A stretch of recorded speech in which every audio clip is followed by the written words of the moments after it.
Exercice 1.5.11, on va calculer l'inverse de chacune des matrices suivantes. On commence par la matrice A. Donc, je vous rappelle la méthode. On écrit A-I. Donc, on écrit la matrice A, puis tirer. Puisque la matrice A, c'est d'ordre 3, donc on écrit l'identité d'ordre 3. Et il faut trouver la forme échelonnée réduite de cette matrice-là. Donc, premièrement, on veut le premier pivot, tout ce qui est en dessous, soit nul.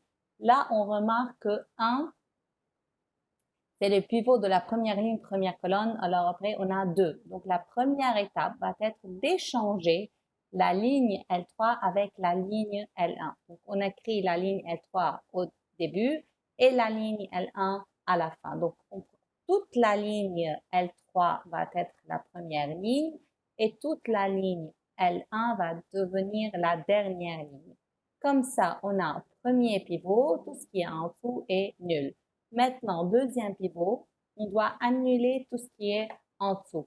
Donc, les deux premières lignes sont fixes, on ne les change pas et on va essayer d'annuler 2 en utilisant la deuxième ligne. L'opération va être la ligne L3 plus 2 fois la ligne L2. Comme ça, on aura 0 moins 0, 0. 2 moins 2, c'est 0.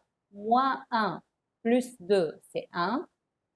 Puis 1 plus 0, 1. 0 plus 2, c'est 2. Et 0 plus 0, 0. Donc, comme ça, cette nouvelle matrice, elle est échelonnée. Maintenant, il faut qu'elle soit échelonnée réduite. Comment on fait comment on trouve la forme échelonnée réduite? Si vous faites attention, on avait le premier pivot, tout ce qui est en dessous, c'est 0. Puis, le deuxième pivot, tout ce qui est en dessous est 0. Donc, on descend. Pour faire l'échelonnée réduite, on remonte. Cela veut dire on a le dernier pivot qui est 1 et on va essayer d'annuler tout ce qui est en dessus. Donc, maintenant, on fixe la ligne L3 et on veut annuler tout ce qui est en dessus en utilisant la ligne L3. Donc, pour annuler le 1 de la première ligne, en utilisant la troisième ligne, l'opération va être L1 moins L3. Comme ça, 1 moins 0, c'est 1.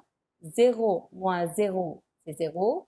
1 moins 1, c'est 0. Puis 0 moins 1, c'est moins 1. 0 moins 2, c'est moins 2. Et 1 moins 0, c'est 0.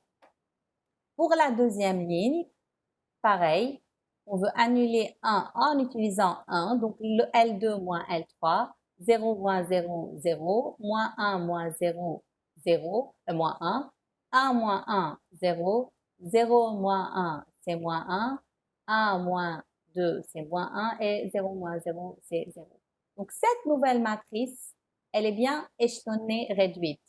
Mais il reste juste une étape à faire, c'est avoir un plus au lieu de moins. Donc, il faut multiplier la deuxième ligne fois moins 1. Donc, on aura 1, 0, 1, 1, 0. Ça, c'est la deuxième ligne. Donc, si vous remarquez maintenant, on a les pivots qui sont chacun 1. Et là où vous avez pivot, vous avez tous les termes sont nuls sauf le pivot. Donc, on a commencé par la matrice A-I. On est arrivé à une matrice I-une nouvelle matrice. Cette nouvelle matrice n'est autre que l'inverse de la matrice A. Ainsi, l'inverse de A n'est autre que moins 1, moins 2, 1, 1, 1, 0 et 1, 2, 0.